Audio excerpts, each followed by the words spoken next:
Le chat sauvage vivait déjà en Suisse il y a quelques 300 000 ans. Mais il n'y a pas si longtemps que ça, il a bien failli disparaître. Mais aujourd'hui, il est de retour. Il est même en train de coloniser le plateau et les préalpes. On a même découvert il n'y a pas si longtemps que ça qu'il y avait des chats dans des marécages à la Grande Carissée. Pour vous parler un petit peu de cette histoire, je vous propose de m'accompagner jusqu'à Neuchâtel pour rencontrer Luc Legrand et il va justement nous parler du retour du chat sauvage avec l'histoire de Greta.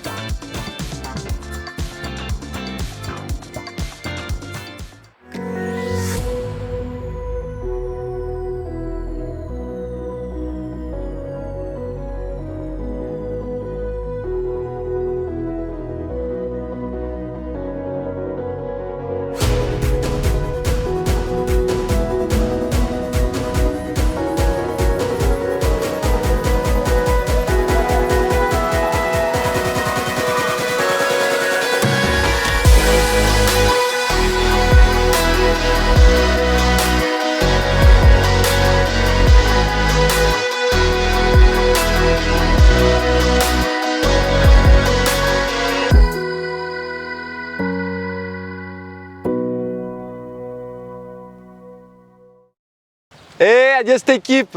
Donc je suis à la Grande Carissée et aujourd'hui je suis avec Luc Legrand. Salut Luc. Salut. Alors Luc il travaille pour Cora, on va voir ce que c'est après, mais en tout cas on est parti pour nous rendre dans les marais ici pour partir à la recherche de Greta. Et si vous ne savez pas qui c'est, vous avez qu'à regarder cet épisode. C'est parti? On y va. Allez go. Le chat sauvage Felis sylvestris sylvestris existe en Europe depuis au moins 300 000 ans. Contrairement au chat domestique, le chat sauvage va éviter un maximum la présence des humains. Lors des grandes glaciations qui ont eu lieu en Suisse, le chat sauvage a dû abandonner son territoire. Mais dès que la glace avait refondu, le chat sauvage revenait. Cela s'explique car il est capable de parcourir de grandes distances pour trouver de la nourriture ou des nouveaux habitats. Cependant, pendant le 18e et le 19e siècle, il y a eu beaucoup de chasse et une agriculture grandissante. Les effectifs de chats sauvages ont donc largement chuté. Aujourd'hui, les choses ont un peu évolué et il y a même des équipes de scientifiques qui étudient le retour progressif du chat sauvage en Suisse. Luc, j'ai une question. Toi tu travailles pour le Cora, t'as dit. C'est quoi Cora en fait? Alors le Cora, c'est une fondation qui a été créée pour répondre à des questions en fait pour la Suisse.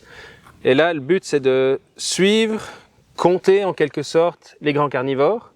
Le but c'est de pouvoir répondre aux questions qui se posent de manière scientifique sans que politiquement on soit, je sais pas moi, d'un parti ou d'un autre. C'est pour ça que l'OFEV nous paye et on est de manière séparée, c'est qu'on répond de manière scientifique et après voilà, on a le rapport, ça c'est les faits spécifiquement pour le grand carnivore qui pose énormément de questions en Suisse. Et là aujourd'hui on va aller voir les faits sur le chat sauvage. Exactement. Donc on va aller rencontrer Greta, c'est ça? Greta qui a été capturée pas bien loin d'ici et qui utilise ce territoire là qu'on voit en ce moment. Alors là on a de l'eau, c'est pour ça que... Justement, pour un chat, de l'eau c'est un petit peu... Justement, alors c'est pour ça que je voulais qu'on vienne ici aujourd'hui, c'est que en général dans notre tête quand on pense chat sauvage, chat forestier, on a vraiment la forêt dense, peut-être même lugubre qui est au fin fond de nulle part où personne ne va.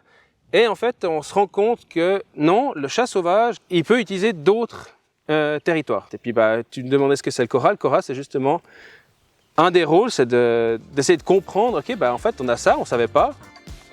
Qu'est-ce qu'on en fait? On va chercher ailleurs pour essayer de répondre à toutes les questions qui se posent quand on se dit, en fait, si, il est là. Et puis, il fait quoi ici? Il y reste, il est juste de passage parce qu'en fait, il vise à aller plus loin. Ou non, en fait, ici, ça marche, quoi. Ici, on se trouve exactement où un des individus a été capturé. On essaye justement d'attraper l'animal pour pouvoir lui poser un collier.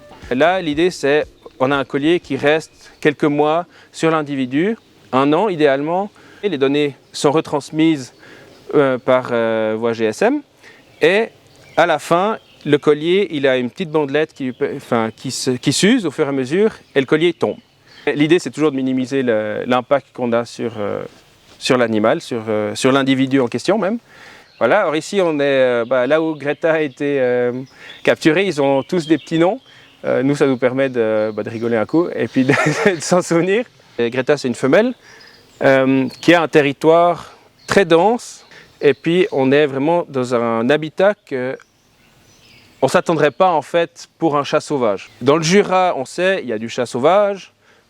C'est ce qui profite aux chats sauvages, c'est vraiment une forêt mixte. Là, on est en fait dans un milieu où, bah oui, on a une forêt de feuillus avec beaucoup de structures. Ça, c'est très profitable. Donc, on a de l'habitat pour, que ce soit pour manger, mais aussi pour dormir. Et en fait, on est coincé un peu entre falaises, lacs. Et puis là, elle se trouve bien. Greta, elle a son petit territoire ici, et puis ça marche, quoi. On a cette route qui est pratique pour nous pour s'orienter. On sait exactement où on est sur la carte. Et là, ce qu'on fait, c'est qu'on a le signal.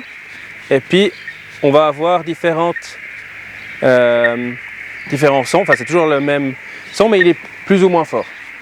Il est plus fort de ce côté-ci. Donc, on a un peu comme ça une direction générale.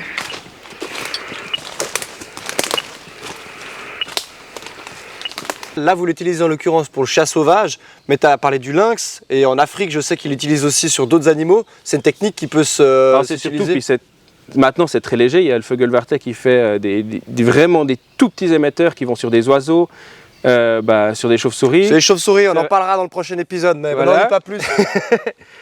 Et ça fait combien de temps que vous la suivez déjà? Alors, elle, on l'a capturée, c'était en janvier 2019. Elle a eu son collier pendant 1 an. Les infos, au final, les infos de toute façon, vous les avez. Les infos sont arrivées. L'étude est safe, le chat maintenant est safe aussi. Oui. Et il y a juste le collier qui se balade un petit peu dans les parages. Exactement. Il se balade pas trop, mais... Je trouve très réjouissant de savoir que le chat reprend gentiment du territoire sur la Suisse. Mais je m'interroge quand même sur les défis qu'il lui reste à surmonter pour recoloniser l'entièreté de la Suisse. Il faut savoir qu'il y a de plus en plus de chats domestiques en liberté. Et malheureusement, le chat sauvage et le chat domestique peuvent se reproduire ensemble et donc s'hybrider. Sur le long terme, ça peut causer un problème pour les populations de chats sauvages. En plus de ça, il y a un deuxième facteur très important qui cause beaucoup de mortalité chez le chat sauvage. Puis pas seulement un danger, ça représente aussi des barrières. Donc une autoroute à traverser, si on est un chat sauvage, c'est difficile. On ne peut pas traverser à pied une autoroute, c'est pas possible, on meurt. Ah Donc ouais. si même nous on n'y arrive pas... Ce serait pas faisable de faire des ponts pour animaux, pour aider à la dispersion de ces animaux? Pas loin d'ici, on a un de ces ponts justement. Cet hiver, le but c'est de poser un piège photo et de voir s'il y a du passage pour le chat sauvage et le lynx. On veut voir si justement du Jura à la zone d'études qu'on a utilisée en 2020, on a un lien. Et puis de voir si par chance, parce que ça arrive pas tous les jours, qu'un individu passe par là et utilise ce pont. Encore un immense merci à Luc Legrand et à Cora qui m'ont raconté l'histoire de Greta qui souligne très bien le magnifique retour du chat sauvage en Suisse.